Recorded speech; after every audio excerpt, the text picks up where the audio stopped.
दोस्तों, क्या आपने कभी सोचा है कि सांप केवल ज़मीन पर रेंगने वाला जीव नहीं, बल्कि उड़ भी सकता है? क्या आपने 10 फन वाले नाग के बारे में सुना है, जिस पर स्वयं भगवान विष्णु विश्राम करते हैं? यह कल्पना नहीं, बल्कि उस आध्यात्मिक संसार का हिस्सा है, जिसे आज विज्ञान भी धीरे-धीरे स्वीकार कर रहा है। नमस्कार दोस्तों, स्वागत है आपका हमारे इस यूट्यूब चैनल पर।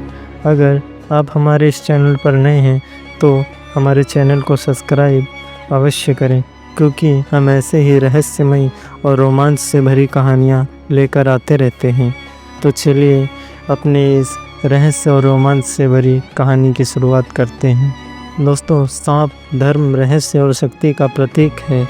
गाय के बाद अगर किसी जीव को हिंदू धर्म में सबसे ऊंचा स्थान मिला है, तो वह नाग है। नाग यानी ऐसा रहस्यमय प्राणी जो शिव के गले में लिपटा रहता है, जो गाँवों में देवता बनकर उतरता है और जो आज भी साधकों को दर्शन देता है।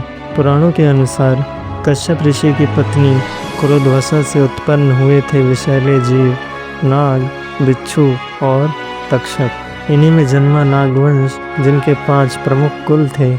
पहला अनंत, जो कि शेष कहलाए, दूसरा वासुकी, तीसरा तक्षक, चौथा करकोटक और 5वां पिंगला।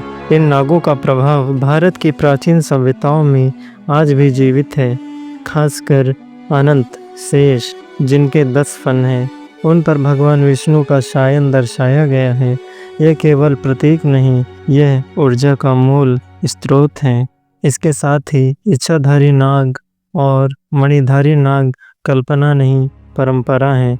इच्छाधारी नाग वे प्राणी हैं जो अपनी इच्छा अनुसार रूप बदल सकते हैं, कभी मानव, कभी पशु, तो कभी अदृश्य शक्ति के रूप में। दूसरा मणिधर नाग, जिनके सिर पर दिव्य मणि होती है, खासकर नीलमणि, जिसे सबसे शक्तिशाली माना गया है। कहा जाता है जो व्यक्ति इस मणि को पा ले, वो असीम धन और सिद्धियों का मालिक बन सकता है।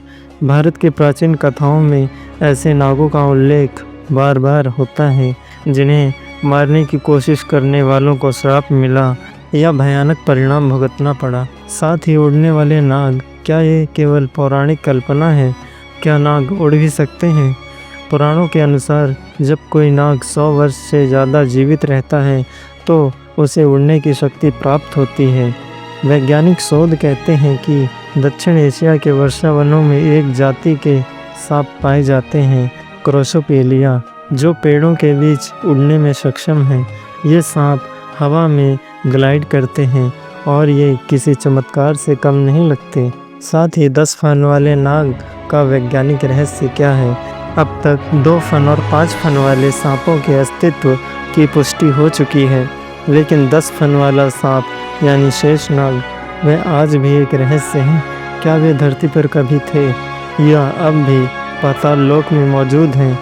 यह सवाल ही हमारी श्रद्धा और जिज्ञासा दोनों को जगा देता है। साथ ही नाग केवल विषधारी जीव नहीं, ये ऊर्जा के वाहक हैं।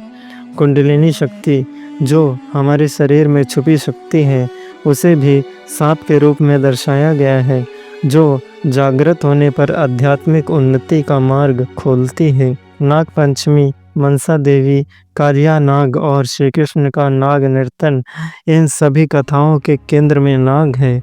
साथ ही क्या नाग देवता आज भी प्रकट होते हैं? ऐसा माना जाता है कई ग्रामीण इलाकों में आज भी ऐसी घटनाएं होती हैं, जहां किसी व्यक्ति के शरीर में नाग देवता की सवारी आती है। वे बातें करते हैं, आशीर्वाद देते हैं और फिर लोप हो जाते हैं। यह आस्था का विषय है, जिसे ना कोई विज्ञान झुठला सकता है और ना ही कोई श्रद्धालु। साथ ही 10 फन वाले नाग, मणिधर नाग, उड़ने वाले इच्छाधारी सर्प, ये सब केवल पौराणिक कल्पनाएं नहीं, बल्कि एक दिव्य परंपरा के परिणाम हैं। उनके पीछे छिपा है वह ज्ञान जो आज के युग में खोता जा रहा है। क्या आप मानते हैं कि शेष नाग अब भी कहीं है? क्या कोई इच्छाधारी नाग आज भी दुनिया में मौजूद हो सकता है? अपनी राय कमेंट में ज़रूर दें। और यदि आपको यह रहस्यमय कथा पसंद आई हो और यदि आपने अभी तक हमारे चैनल को सब्सक्राइब नहीं किया है, तो तो सब्सक्राइब कर लीजिए और लाइक कर दीजिए, क्योंकि आपके एक सब्सक्राइब और लाइक से हमें काफ़ी मोटिवेशन मिलता है। आज की कहानी यहीं तक। तो दोस्तों, आपसे फिर मिलेंगे एक नई और रोमांच से भरी रहस्यमय कहानी के साथ। तब तक के लिए धन्यवाद।